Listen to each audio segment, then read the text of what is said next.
Hi guys, வாங்க இன்றைக்கி ஈஸியாக சிம்பிளான சாஃப்ட் சப்பாத்தி பார்க்கலாம். டேஸ்ட்டு சூப்பராக இருக்கும். உங்களுக்கு இதெல்லாம் சாஃப்டாக வேணும்னா இந்த மாதிரி செஞ்சு பாருங்கள். நான் வந்து இப்போ உங்களுக்கு கோதுமை மாவு உங்களுக்கு எவ்வளோ வேணுமோ அவ்வளோ போட்டுக்கோங்க. போட்டுட்டு நான் வந்து ஒரு 4-5 பேர்த்துக்கு செய்ய போகிறேன். அதே மாதிரி எண்ணெய் விட்டுக்கோங்க. எண்ணெய் ஒரு 3 டேபிள் ஸ்பூன் விட்டுக்கோங்க. உப்பு தேவையான அளவு போட்டு தண்ணி ஊற்றி கொஞ்சம் கொஞ்சமாக நல்லா பிணைஞ்சி எடுத்துக்கோங்க. அந்த எண்ணெய் ஊற்றினீங்கன்னா கொஞ்சம் நல்லா சாஃப்ட்னஸ் கிடைக்கும். நல்லா பிணைஞ்சி ஒரு 1/2 hour இல்லைனா 1 ஹவருக்கு முன்னாடியே மாவு பிணைஞ்சி வச்சிட்டிங்கன்னா நல்லா சாஃப்டாகிடும். நீங்கள் உடனே மாவு பிணைஞ்சதுமே நீங்கள் சுட்டிங்கன்னா ஒழுங்காக வராது. அதுக்கு ஒரு ரெஸ்ட் கொடுத்தீங்கன்னா தான் அது நல்லாவே வரும், இல்லைன்னா ஒழுங்காக வராது. நான் இது மாவு பிணைஞ்சி ஒரு 1/2 ஹவருக்கு மேலே ஆகிடுச்சு. இல்லை நீங்கள் 1 hour டைம் எவ்வளோ இருக்கோ அது அவ்வளோ நேரம் நீங்கள் மாவு பிணைஞ்சி வச்சிட்டிங்கன்னா ரொம்ப நல்லா சாஃப்டாக கிடைக்கும் சப்பாத்தி.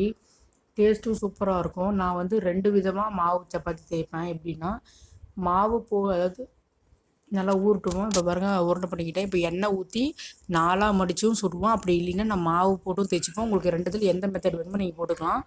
நீங்கள் 4ஆக மடித்து எண்ணெய் தேய்க்கிறதுனால ஓகே. எண்ணெய் உங்களுக்கு அதிகமாக வேண்டாம்னு நினச்சிங்கன்னா இதே மாதிரி 4ஆக போட்டு மாவு போட்டு பிணைஞ்சிக்கிட்டிங்கனாலும் சாஃப்டாக வரும் மாவு.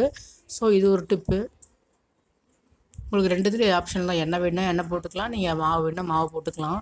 போட்டு நல்லா 4ஆக ஷேப் பண்ணி 4ஆக தேய்ச்சிட்டு அதுக்கப்புறம் தேய்ச்சிங்கன்னா சாஃப்டான சூப்பரான சப்பாத்தி ரெடி ஆகிடும்.